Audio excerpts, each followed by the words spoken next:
අමුත්ත සමග බිරිඳ. ජීවිතය කියන්නේ අත්දැකීම් සමුදායකට. සමහර අත්දැකීම් අපි හිතාමතාම සැලසුම් කරන ඒවා. මේ කතාවත් ඒ වගේ එකක්. මම කෙවින්, මට දැන් වයස අවුරුදු 36ක්. මගේ බිරිඳ අචිනි, ඇයට 34යි. අපි විවාහ වෙලා දැන් අවුරුදු කිහිපයක් ගත වුණත් අපේ ආදරය තාමත් පළුක්. අචිනි ගැන කියනව නම් ඈ ඇත්තටම රූප රාජිනියක් වගේ. අඩි 5 යඟල් 8ක් උස, පැහැපත් සමක් තියෙන, ඕනෑම කෙනෙක් දෙපාරක් හැරිලා බලන පෙනුමක් ඇයට තියෙනවා. මේ සිද්ධිය වුණේ මීට අවුරුදු 7කට කලින් අපිට දරුවන් ලැබෙන්න හිටපු කාලේ නෙවෙයි, අපි නිදහසේ ජීවිතේ විඳපු කාලෙක. මම හැමදාමත් ටිකක් වෙනස් විදිහේ ෆැන්ටසි වලට ආස කරපු කෙනෙක්. විශේෂයෙන්ම තවත් කෙනෙක් අපේ එකමුතුවට එකතු කරගන්න එක ගැන මගේ හිතේ ලොකු ආසාවක් තිබුණා. නමුත් අචිනි කියන්නේ ඊටමත් චරිතවත්, ඒ වගේම සාම්ප්‍රදායික විදියට හිතන කාන්තාවක්. ඉතින් ලංකාව වගේ රටක ඉඳන් මෙහෙම දෙයක් ඇයට යෝජනා කරන එක පවා මට ලොකු අභියෝගයක් වුණා. පෞද්ගලිකත්වය ආරක්ෂා කරගන්න ඕන නිසා මම තීරණය කළා මේ දේ ලංකාවෙන් පිටදී කරන්න. අපේ ආර්ථික මට්ටම යහපත් වුණු නිසා මගේ රැකියාවේ ස්වභාවය සත් අපි අවුරුද්දකට දෙපාරක් විතර විදේශ සංචාරවල යන්න පුරුදු වෙලා හිටියා. ඉතින් අචිනිගේ උපන්දිනයේදී තිබුණු ඒ වසරේ මම ඇයට අපූරු තෑග්ගක් දෙන්න සැලසුම් කළා. ඒ තමයි තායිලන්තයේ බැංකොක් නුවර සංචාරය. මම දන්නවා බැංකොක් කියන්නේ මෙවැනි අත්දැකීමකට ලෝකයේ තියෙන හොඳම සහ ආරක්ෂිතම තැනක් කියලා. අපි බැංකොක් යන්න පිටත් වුණේ ලොකු උද්‍යෝගයකින්. බැංකොක් වලට ගිය පළමු දවසේ හවස අපි නගරයේ පොඩ්ඩක් ඇවිදලා රෑ කෑම අරගෙන වේලාසනින්ම හෝටලයට ආවා. මම එදා රෑ ඇය එක්ක සම්බන්ධ වුණේ නැහැ. මොකද මට ඕන වුණේ ඊළඟ දවසේ සැලසුම් කරපු ඒ විශේෂ රාත්‍රියට ඇයව උපරිමයෙන් සූදානම් කරන්න. මම කලින්ම අන්තර්ජාලය හරහා ඩේවිඩ් කියන තරුණයාව සම්බන්ධ කරගෙනයි හිටියේ. ඩේවිඩ් කියන්නේ ස්පාඤ්ඤ ජාතික, අවුරුදු 25ක විශ්වවිද්‍යාල ශිෂ්‍යයෙක්. ඔහු අර්ධකාලීනව මැසේජ් කරන කෙනෙක්. අඩි 6කට වඩා උස, ජිම් ගිහින් හදාගත්ත හැඩි සිරුරක් ඔහුට තිබුණා. අචිනිගේ පින්තූර දැක්කම ඔහුත් මේ වැඩේට එක පයින්ම කැමති වුණා. උපන්දිනය දවසේ උදේ අපි කේක් කපලා shopping ගිහින් හවස 2 විතර වෙද්දී හෝටලයට ආවා. මම හෙමින් සැරේ අචිනිට මෙහෙම කිව්වා. ඩාර්ලින්, අද ඔයාගේ බර්ත්ඩේ එකනේ. අපි අද රැට හෝටලයෙන් මසාජ් එකක් බුක් කරමුද? අචිනි hina වෙලා කිව්වා, හොඳයි, මටත් හරි මහන්සි. එතකොටම මම විහිළුවට වගේ කිව්වා, මට නම් ඉතින් ලස්සන කෙල්ලෙක් ඕනේ මසාජ් එකට. අචිනිත් මට නොදෙවෙනි වෙන්න කිව්වා. එහෙනම් මටත් ඕනේ හොඳ හැන්සම් කොල්ලෙක්ගෙන් මසාජ් එකක් ගන්න. ඒක ඇත්තටම මට ලොකු සහනයක් වුණා. ඇය ඒ දෙයට කැමති වීම මගේ සැලසුමට ලොකු රුකුලක් වුණා. රෑ 8 විතර වෙද්දී මම බොරුවට රිසෙප්ෂන් එකට කෝල් එකක් අරගෙන අචිනිට ඇහෙන්න කතා කළා. හෙලෝ, අපිට මසාජ් තෙරපිස්ට්ලා දෙන්නෙක් ඕනේ.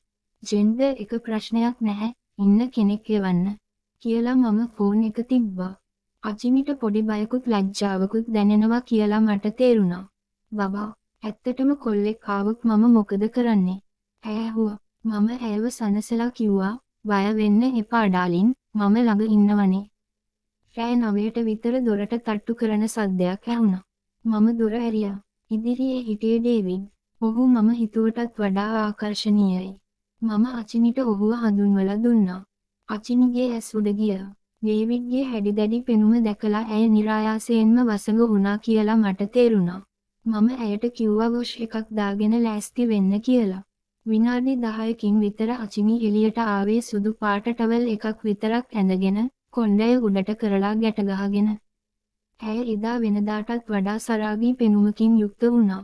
ඩේවිඩ් වැඩේ පටන් ගත්තා. ඔහු මුලින්ම අචිනිගේ කකුල් මසාජ් කරන්න පටන් ගත්තේ බොහොම හැමින්. මම ඇඳ අයිනට වෙලා මේ දෙස බලාගෙන හිටියා. මගේ හද ගැස්ම වැඩි වෙලා තිබුණේ. මගේ බිරිඳව තවත් පිරිමියෙක් ස්පර්ශ කරනවා දැකීමෙන් මට ඇති වුණේ අමුතුම හැඟීමක්. ටික වෙලාවකින් ඩේවිඩ් අචිනිගේ ටවල් එක ඉවත් කළා. ඇය ඇඳගෙන හිටියේ නිල් පාට ලේස් සහිත අටැඳුම් කට්ටලයක්. ඩේවිඩ්ගේ දෑත් ඇයගේ සිරුර පුරා ගමන් කරද්දී අචිනිගේ මුවින් හීන් කෙදිරිලි හඬක් පිට වුණා. ඇය මේ අත්දැකීමට ටික ටික හුරු වෙනවා කියලා මට පෙනුණා. ඩේවිඩ් මගෙන් අවසර ඇහුවා ඇයගේ බ්‍රා එක ගලවන්න. මම ඒකට අවසර දුන්නා. දැන් අචිනි සම්පූර්ණයෙන්ම ඩේවිඩ්ගේ ග්‍රහණයට නතු වෙලා. ඔහු ඇයගේ සිරුරේ හැම තැනක්ම ඉතාමත් සුමටව මසාජ් කළා. ඩේවිඩ් ඇයගේ පෑන්ටියත් ඉවත් කරන්න අවසර ඉල්ලද්දී අචිනි මුලින් මැලිකමක් දැකුවත් මම ඇයට කිව්වා අද ඔයාගේ දවස, ඔයාට ඕන විදියට මේක විඳින්න කියලා. අන්තිමේදී ඇය ඒකටත් එකඟ වුණා. ඊළඟ පැය කිහිපය තුල සිදු වුණේ මම හීනකින්වත් නොසිතපු දේවල්. ඩේවිඩ් ඔහුගේ ඇඳුම් ඉවත් කළා. ඔහුගේ පිරිපුන් සිරුර සහ ලිංගික අවයවයේ ප්‍රමාණය දැකලා අචිනි පුදුමයටපත් වුණා. මම ඇඳ අසලට වෙලා මේ සියල්ල බලාගෙන හිටියා. අචිනි මුලින්ම ඩේවිඩ්ව සිපගන්න පටන් ගත්තා. වසුව ඇය ඔහුට මුඛ සංසර්ගයේ යෙදුණා. මම මීට කලින් කවදාවත් ඇය තුලින් මෙවැනි උද්‍යෝගයක් දැකලා තිබුණේ නැහැ. අවසානයේ උන් දෙදෙනා ලිංගිකව එකුණා. ඩේවිඩ්ගේ ප්‍රමාණයට අචිනි මුලින් ටිකක් අපහසුවෙන් හිටියත් වසුව ඇය ඒ රිද්මයට හැඩගැසුණා. මම ඇයගේ පියුරු සිපගනිමින් ඇයට සහාය වුණා. මේක ඇත්තටම අපූර්ව ත්‍රිත්ව එකමුතුවක් වුණා.